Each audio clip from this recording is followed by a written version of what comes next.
Hello students, welcome to session 4 of class 8 science chapter 1 crop production and management. In the previous class we learned about sowing, isn't it? Previous class में हम बुवाई के बारे में पढ़ चुके हैं. About the selection of seeds, and through the experiment we studied how to separate the healthy seeds from damaged seeds, about the sowing tools like traditional tool, and about seed drill. And we also discuss about the advantages of seed drill, isn't it children? Next we will learn about the adding manures and fertilizers. This is our today's topic. जो direct text book read करने के पहले जो मैनुअर्स and fertilisers क्या है वो एकदम simple तरीके से मैं आपको बताती हूँ चिल्ड्रन. अभी हम क्या पढ़ रहे हैं? अभी हम एग्रीकल्चर प्रैक्टिसेस के बारे में पढ़ रहे हैं. पहले हम सॉइल प्रिपेयर कैसे किया वो सब पढ़ा. जो प्लाव हो, कल्टीवेटर, इसके मदद से हम लूसनिंग और टर्निंग करके मिट्टी को तैयार किया है ना. नेक्स्ट स्टेप वॉज सोविंग, जो हम मिट्टी में सीड सो किया, यूनिफॉर्म तरीके से सीड ड्रिल यूज़ कर लिया. नेक्स्ट क्या होना चाहिए? Yes, next step is to provide nutrients to the soil, nutrients for the plants. जो plants के अच्छे ग्रोथ के लिए हम उसको एक्स्ट्रा न्यूट्रिएंट्स देना ही चाहिए, है ना. बच्चों आप बताइए, आपकी ग्रोथ के लिए आपके मम्मी पापा क्या क्या देते हैं? यस, मिल्क देते हैं ना.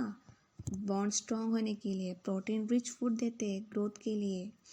और कोई लोग वाइटामिन्स टैबलेट खाते हैं, प्रोटीन शेक पीते हैं ना. Like the same way plants also need food for their efficient growth. Then what will be the food of plants? जो प्लांट फूड को हम कहते हैं खाद. खाद 2 टाइप्स में होते हैं. इसका नाम है manure and fertilisers. What is manure and fertilisers? वो सिंपल है. Manure is nothing but it is natural and fertilisers it is artificial. जो मैनुअल्स जो मतलब वो नेचुरल है. जो डेड प्लांट्स और एनिमल्स के डिकम्पोजिशन के हेल्प से मैनुअल्स बनते हैं. लेकिन जो फील्ड में भी हमको बन सकते हैं. फर्टिलाइजर्स जो आर्टिफिशियल है, जो फैक्ट्रीज में बनता है. Now I am going to read the textbook children. Please listen. The substances which are added to the soil in the form of nutrients for the healthy growth of plants are called manure and fertilizers. वे पदार्थ जिन्हें मिट्टी में पोषक स्तर बनाए रखने के लिए मिलाया जाते हैं उन्हें हम क्या कहते हैं? मैन्योर्स और फर्टिलाइजर्स कहते हैं. Look Bojo, what is he saying? I saw a healthy crop growing in a farm. In the neighboring farm, the plants were weak. Why do some plants grow better than others?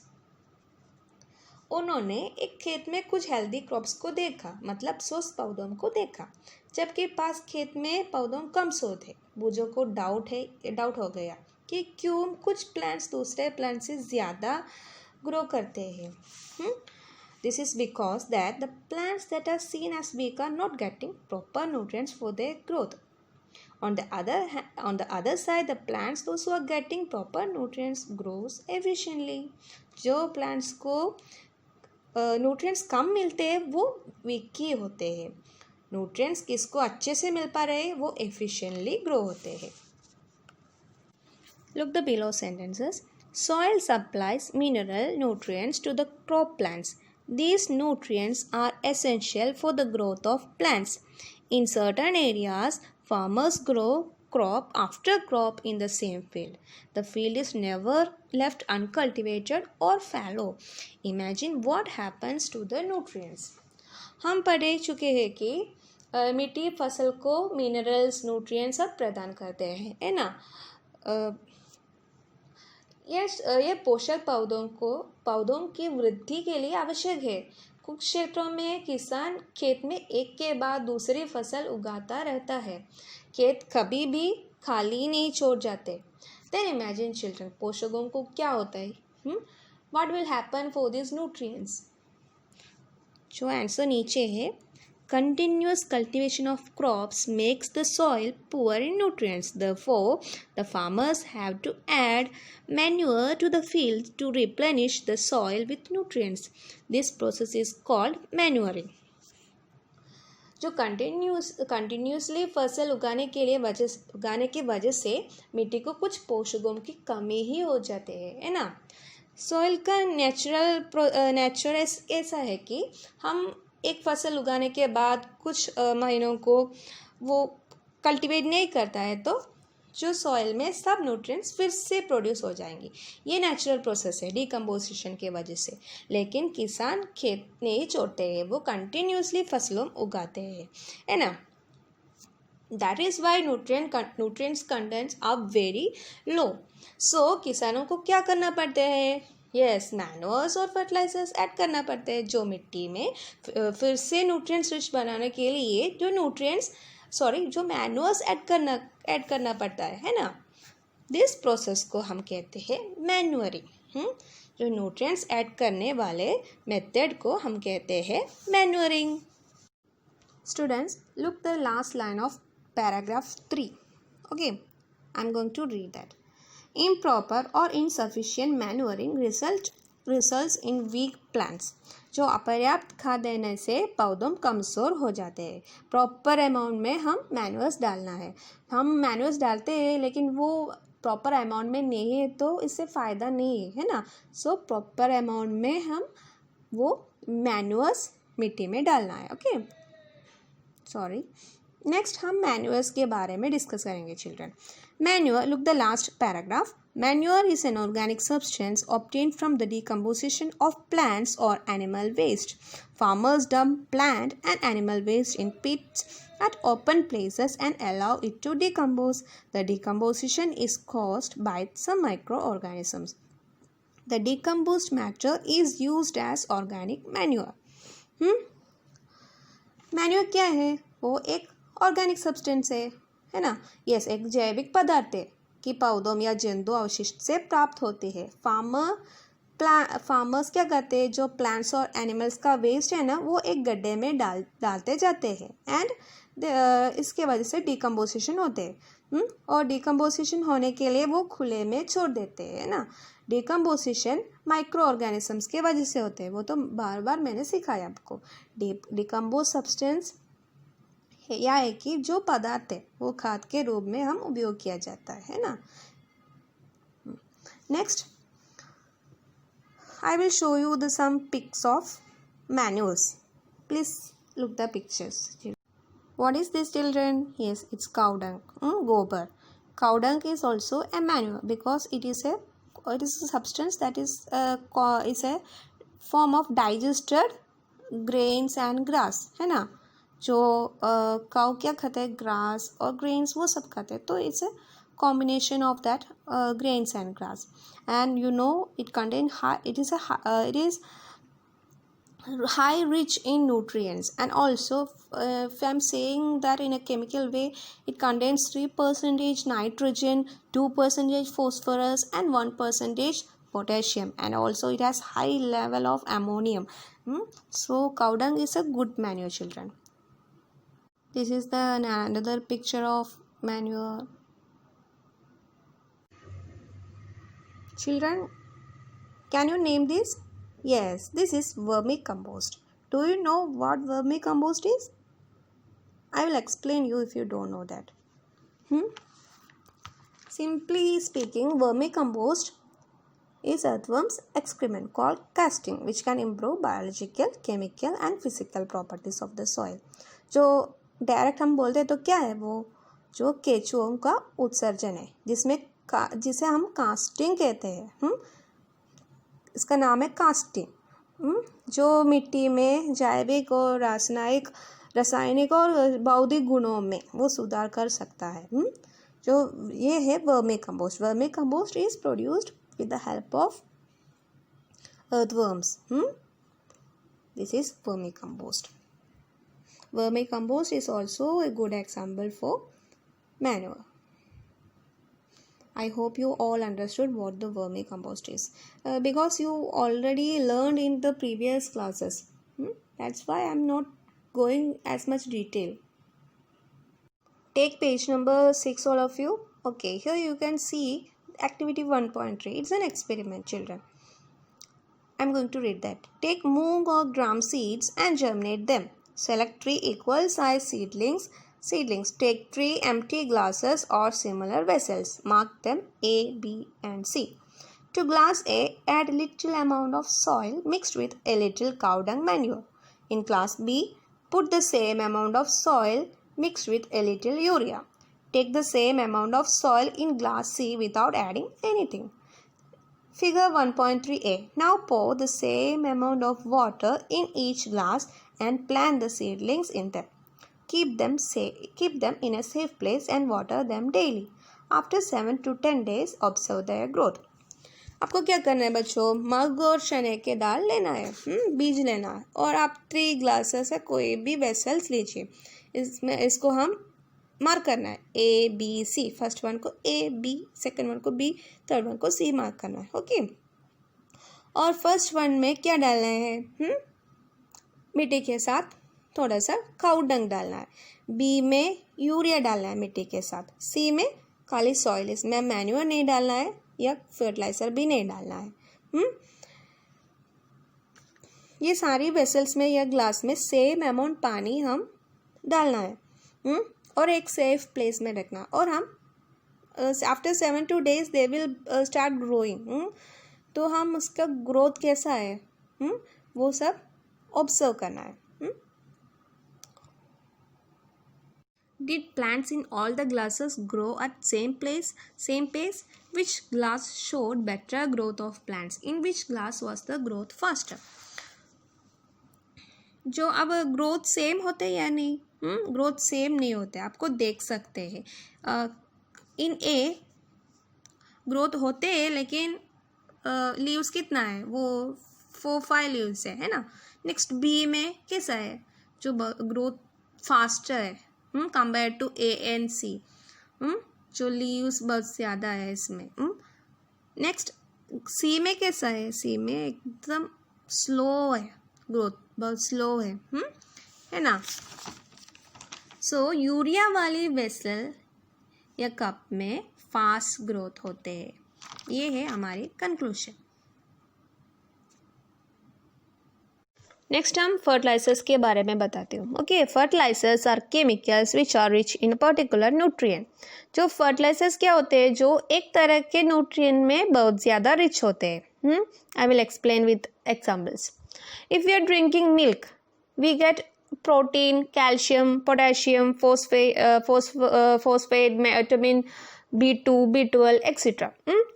जो हम milk पीते हैं तो हमको क्या क्या मिलते हैं मिल्क से, ये सारे न्यूट्रिएंट्स और मिनरल्स मिलते हैं. And if you are eating dal curry we get protein, water, carbohydrates, fibres, fats etcetera. जो दाल से भी ये सारा चीज़ न्यूट्रिएंट्स मिलते हैं. दैट इज़ हमारे एक खाने से हमको बहुत सारा न्यूट्रिएंट्स और विटामिन्स मिलते हैं. हमारे फूड कॉम्बिनेशन ये सब न्यूट्रिएंट्स का.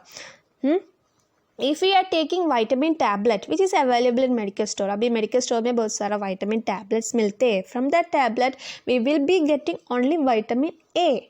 जो वाइटामिन ए का टैबलेट से हमको सिर्फ वाइटामिन ए ही मिलते हैं. नो अदर न्यूट्रिएंट्स और minerals will be gaining from that particular particular tablet. That is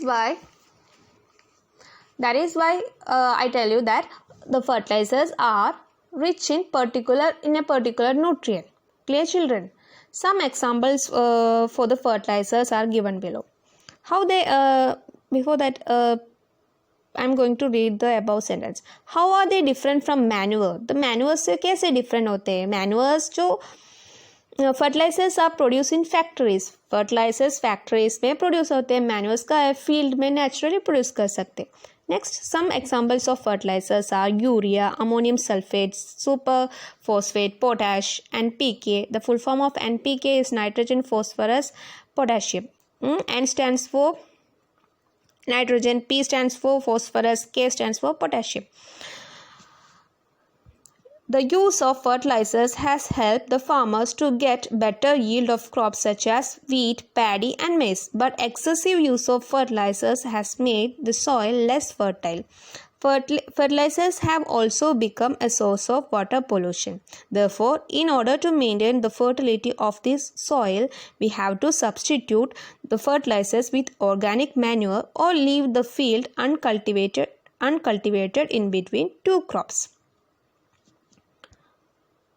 इनके उपयोग से किसानों को गौ, धान तथा मक्का जैसी फसलों की अच्छी उपज प्राप्त करने में सहायता मिलती है, लेकिन एक्सेसिव यूज अच्छी नहीं है इतना, क्योंकि वो सॉइल का फर्टिलिटी कम करते हैं। आपको मेडिकल स्टोर में बहुत सारा विटामिन टैबलेट्स मिलते हैं, है ना। तो कोई बच्चों को ऐसा प्रॉब्लम है, फूड खाने में प्रॉब्लम है, तो वो बच्चों में ऐसा सोचे अभी सब्जी नहीं खाना, फ्रूट्स नहीं खाना, कुछ भी नहीं खाना, विटामिन टैबलेट्स लेना है, तो आपके बॉडी कैसे होते हैं? यस, वीक ही होते हैं, क्योंकि ये टैबलेट्स के बिना आपको कार्बोहाइड्रेट्स चाहिए, बॉडी में मिनरल्स चाहिए, वाटर कंटेंट चाहिए, फैट्स चाहिए, है ना। ये सब बॉडी को नेसेसरी है। वो सेम सिचुएशन है प्लांट्स को भी। जो मैन्यूअर्स, जो हमारे फूड हमको कितना इम्पोर्टेंट है, इतना इम्पोर्टेंट है मैन्यूअर्स प्लांट्स को। साथ में हम लिमिटेड अमाउंट में फर्टिलाइजर्स डालना है, तो अच्छे रिजल्ट्स मिल जाएंगे। Moreover, the fertilizers will create water pollution and air pollution also. कैसे? जो बारिश होता है तो पानी फ्लो हो जाएंगे ना, this water are going to the rivers and ponds. जो रिवर, पॉन्ड, नदी में ये मिक्स हो जाएंगी, ये पानी केमिकल वाला पानी। तो if you are drinking that we will become ill. हम वो केमिकल पानी पीने की वजह से बीमार हो जाएंगे। Next, air pollution. Air pollution कैसे होते हैं वो मैं आपको एक पिक्स के मदद से मैं बताती हूँ। Look children, a farmer is applying fertilisers in the field. Can you see? Yes, इसमें वो फार्मर, उसकी नोज, माउथ, वो सब कवर किया है। क्यों वो कवर किया? लेकिन ये फर्टिलाइज़र है जो केमिकल फैक्ट्री में बनता है, वो केमिकल कंटेंट होते हैं इसमें। It will create respiratory problems. That is why he cover his mouth and nose. जो केमिकल अच्छा नहीं है ना, ये हार्मफुल है बॉडी के लिए। Likewise, the chemical particles are moving in the air, isn't it, children? So definitely it will create air pollution also. The use of manure improves soil texture as well as its water retaining capacity. It replenishes the soil with nutrients. जो manure soil का texture improve करते हैं, water retaining capacity भी improve करते हैं। कैसे? वो base देते मैन्यूअर्स, है ना। मैन्यूअर्स में बहुत सारा माइक्रो ऑर्गेनिजम्स है, वो सब वो वाटर रिटेनिंग कैपेसिटी भी इंक्रीज करते हैं इसके वजह से। It replenishes the soil with nutrients. जो रिप्लेनिश मतलब वो चार्ज करते हैं, फिर से वो न्यूट्रिएंट्स सॉइल में मिक्स करते हैं। Another method of replenishing the soil with nutrients is through crop rotation. जो crop rotation is a new term for you. This can be done by growing different crops alternatively. जो crop rotation कैसे करते हैं मैं आपको बताती हूँ। जो फार्मर एक क्रॉप लगाए, जो क्रॉप्स को फॉस्फोरस, नाइट्रोजन वो ज़्यादा अमाउंट में चाहिए, तो वो क्रॉप्स को अच्छे से एब्जॉर्ब करते हैं, क्योंकि वो सॉइल में वो अभी न्यूट्रिएंट्स, वो नाइट्रोजन और फॉस्फोरस ज़्यादा अमाउंट में है। सो नेक्स्ट टाइम में, दूसरे क्रॉप्स लगाने के टाइम में, जो वो क्रॉप्स को भी नाइट्रोजन और फॉस्फोरस की ज़रूरत पड़ते है, लेकिन मिट्टी में प्रॉपर अमाउंट में नाइट्रोजन और फॉस्फोरस अभी नहीं है, क्योंकि वो फर्स्ट फसल है ना, वो ऑलरेडी वो यूज़ किया, वो नाइट्रोजन और फॉस्फोरस वो पहले से यूज़ किया, तो अभी मिट्टी में वो नाइट्रोजन और फॉस्फोरस की कंटेंट कम है।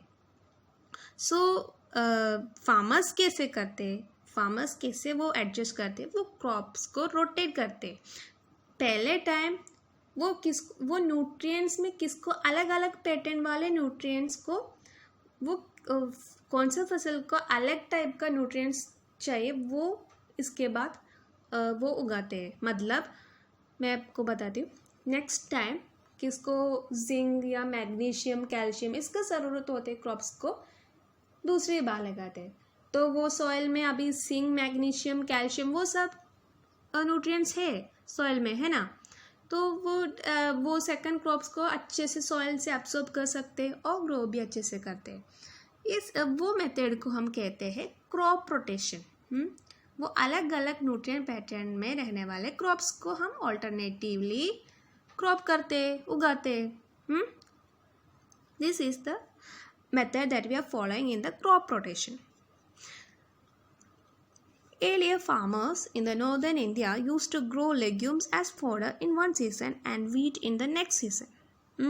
जो early टाइम में वो नॉर्दर्न इंडिया में फार्मर्स क्या करते हैं, एक सीजन में वो लेग्यूम्स वो लेग्यूमिनस प्लांट्स उगाते हैं, नेक्स्ट सीजन में वीट उगाते हैं। लेग्यूमिनस प्लांट्स मतलब वो दलहन वो है लेग्यूमिनस प्लांट्स। जो लेग्यूमिनस प्लांट्स का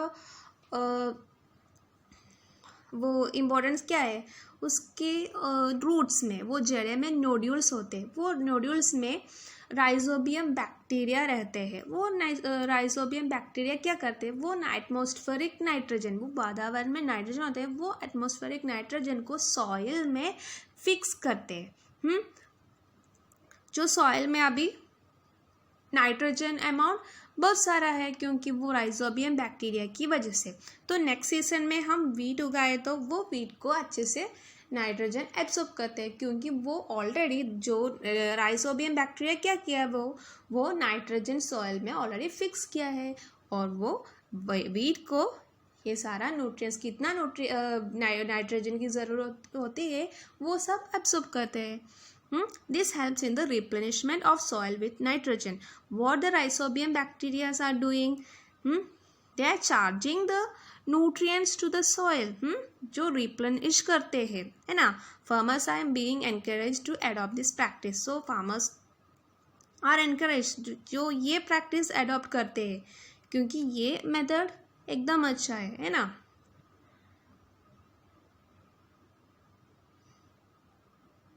In the previous classes, you have learned about the rhizobium bacteria. They are present in the nodules of roots of leguminous plants. They fix atmospheric nitrogen, as I told you. Rhizobium bacteria के nodules वो leguminous plants की nodules में वो rhizobium bacteria होते हैं, वो atmospheric nitrogen को fix करते हैं सॉइल में और इसके वजह से सॉइल का फर्टिलिटी भी इंक्रीज होते हैं। मैं आपको वो लेग्यूमिनस प्लांट्स का पिक्चर भी दिखाती हूँ। Look children, this is the leguminous plants root. You can see some nodules. These are the nodules.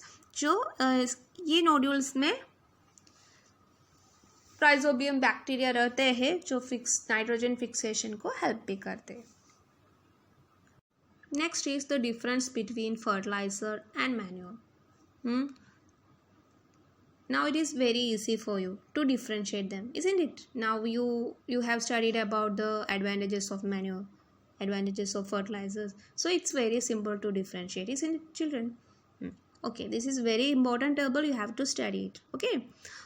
First one fertilizer, second one manure.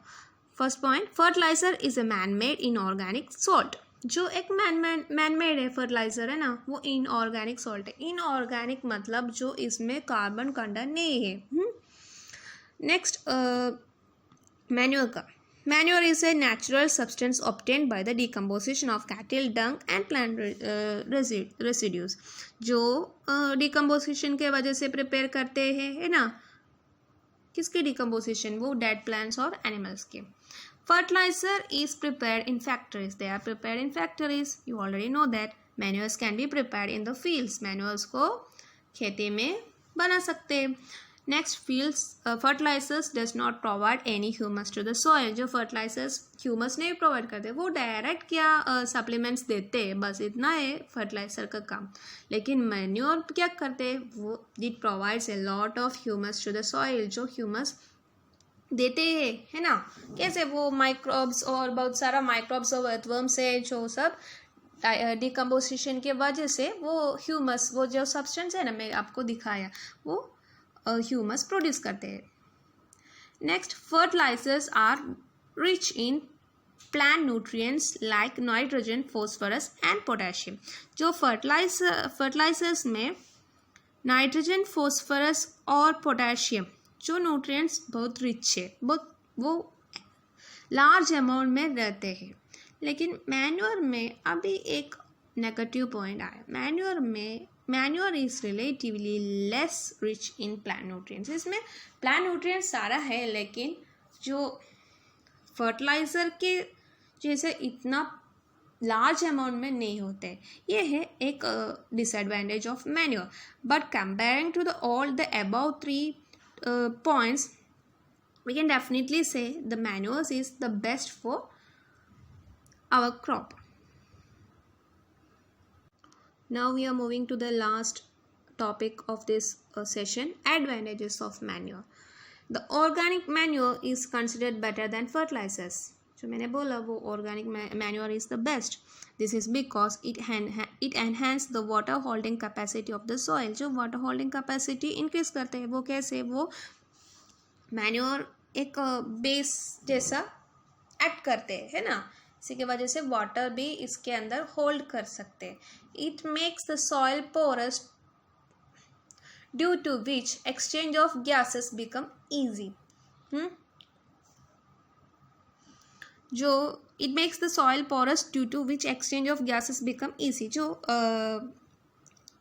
Manures में बहुत सारा पोरस होते हैं। पोरस कैसे फॉर्म होते हैं? वो अर्थवर्म्स जो माइक्रोब्स वो सब होल्स क्रिएट करते हैं, पोर्स क्रिएट करते हैं। वो पोर्स के अंदर वो गैसेस को अच्छे से एक्सचेंज भी करते हैं। बहुत सारा होल्स होते हैं, तो लूज है वो सॉइल, और वो पोरस बहुत ज़्यादा है, तो हमको एक्सचेंज करते गैसेस को एक्सचेंज अच्छे से हो जाएंगे।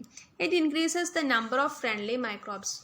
मैन्यूअर्स में बहुत सारा माइक्रोब्स रहते हैं, अर्थवर्म रहते हैं, बहुत सारे टाइनी माइक्रो ऑर्गेनिजम्स भी रहते हैं। It improve the texture of the soil. जो सॉइल का टेक्सचर भी जो इम्प्रूव करते हैं, है ना। Okay children, now I am going to show you some pictures of the fertilizers. I forgot to show you the pictures. Okay children, look, this is a picture of one type of fertilizer. Next is, this is the another fertilizer.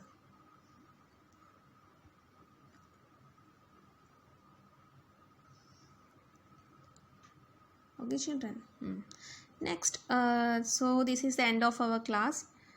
Hope you all understood the topic that I have discussed today. Now we are moving to the question answer session. Okay students, now it's the time for the discussion of question answer section. Okay, what are called manure and fertilizers? जो substance which are added to the soil in the form of nutrients for the healthy growth of plants are called manure and fertilizer. जो substance वो soil को nutrients देने के लिए हम डालते हैं, जो सब्सटेंस को हम कहते हैं manure and fertiliser. Second question, why some plants grow better than other? The plants those who are getting proper nutrients will grow efficiently and the other will be seen as weak. जो जिस plants को अच्छे से proper nutrients मिलते हैं वो efficiently grow करते हैं, वो किसको अच्छे न्यूट्रिएंट्स नहीं मिलते हैं, वो न्यूट्रिएंट्स प्रॉपर अमाउंट में नहीं मिलते, वो वीक ही हो जाते हैं. Students, if you are not clear, don't get confused. You will be getting the pics of this through your WhatsApp. Okay. Next, third question, how the continuous cultivation of crops affect the soil? The continuous cultivation of crops makes the soil poor in nutrients. Therefore, the farmers have to add manure to the fields to replenish the soil with nutrients. This process is called manuring. जो continuously वो crops उगाने के लिए वो soil का nutrient contents वो कम ही होते हैं ना, जो वो पुअर होते हैं. Therefore, the farmers क्या करते हैं, वो they have to add manures. जो manures ऐड करना है, क्यों ऐड करते हैं? क्योंकि वो उसको वो सॉइल में जो न्यूट्रिएंट्स रिप्लेनिश करना है, चार्ज करना है, and this process is known as manuring. Next question है, व्हाट इज मैन्योरिंग? इसका आंसर सेम है, you have to copy the third answer here. Okay. Question number 5. Soil is to be left as uncultivated or fallow. Why? It is necessary to left the field as uncultivated or fallow because within this period of gap the soil can be naturally replenish the nutrients. जो हम थोड़ा gap देना है, थोड़ा आराम देना है खेत में ना, खेत को, क्योंकि वो दिस पीरियड में वो सॉइल क्या करते हैं, रिप्लेनिश करते हैं और नेचुरली उसको रिप्लेनिश कर सकते हैं. नेचुरली सॉइल में वो सारे न्यूट्रिएंट्स वापस आ जाएंगे by the decomposition of plants and dead plants and animals. Next, what is vermicompost? Answer: simply speaking, vermicompost is the earthworm excrement called casting, which can improve biological, chemical and physical properties. जो earthworm का excrement है, इसको हम casting ही कहते हैं, which can improve the biological, chemical and physical properties. Next question number 7. What is NPK fertilizers? A fertilizer.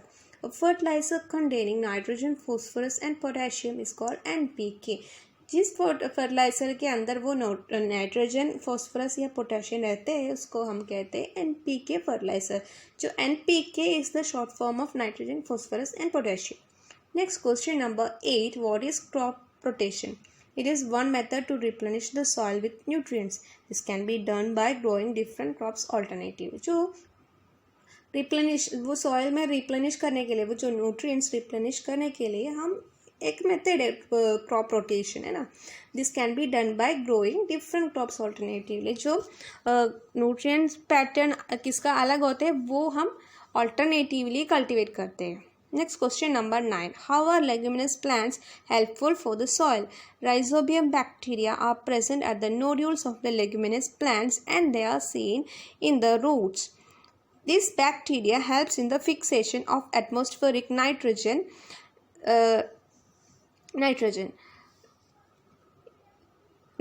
in the soil. It also increases the fertility of the soil. Okay, जो leguminous plants का nodules में rhizobium bacteria रहते हैं, वो जो rhizobium bacteria nitrogen fixation में help करते हैं. वो एटमॉस्फेरिक नाइट्रोजन को वो सॉइल में ऐड करते हैं. It also increases the fertility of the soil. जो सॉइल का फर्टिलिटी भी इंक्रीज करते हैं. Next 10th question. Difference between manure and fertiliser. जो मैन्योर और फर्टिलाइज़र का डिफरेंस आपका टेक्स्ट बुक पेज नंबर 7 में है, आप कॉपी करना नोटबुक में. What are the advantages of the manure? That is also in the page number 7. You have to copy it from textbook. Next, what are the advantages of fertilizers? They are rich in a particular nutrients. जो एक particular nutrient में वो rich है ना. Provide fast growth. Plants को fast growth provide करते हैं. What are the disadvantages of fertilizers? Creates water pollution as well as air pollution. Water pollution करते हैं, एयर पोल्यूशन भी करते हैं. It does not provide any humus to the soil. Soil को humus नहीं देते. It reduce the fertility of the soil. Fertility decrease करते हैं. Okay children, this is the end of our class. I hope you all understood the topic that I have discussed today. Okay children, we will see you in the next class. Till then, take care. Bye bye. Have a nice day.